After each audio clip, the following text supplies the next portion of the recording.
ქვეყანდა როგორც ვიცი, აქამდე გამოუქვეყნებელი მასალები კურსკის სამხედრო ოპერაციასთან დაკავშირებით, საიდანაც ცნობილი ხდება, რომ ძალიან დიდი როლი აი ამ სამხედრო ოპერაციაში სწორედ ქართულმა ლეგიონმა შეასრულა და ამ ოპერაციის შედეგად ათეულობით დასახლებული პუნქტის კონტროლი სწორედ უკრაინის მხარეს გადავიდა. თუ შეგიძლიათ უფრო მეტი რამ გითხრათ ქართული ლეგიონის დამსახურების შესახებ სწორედ ამ ოპერაციაში?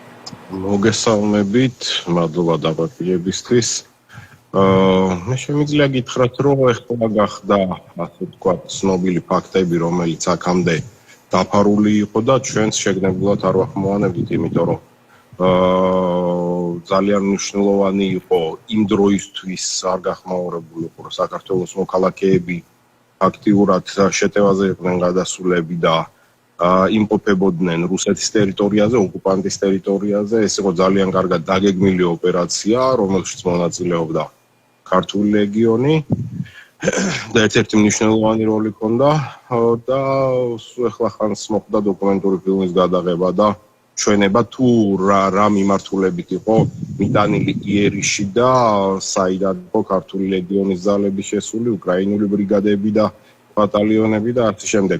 არის ცით ბევრი ინფორმაცია, რომელიც არ გახმაურებულა ქართული ლეგიონის შესახებ და ერთ-ერთი მათგანი კურსკის ოპერაცია იყო, სადაც სამწუხაროდ ბიჭებმა დაკარგეს კიდურები და რთული ბრძოლები გამოიარეს ჩვენმა მებრძოლებმა.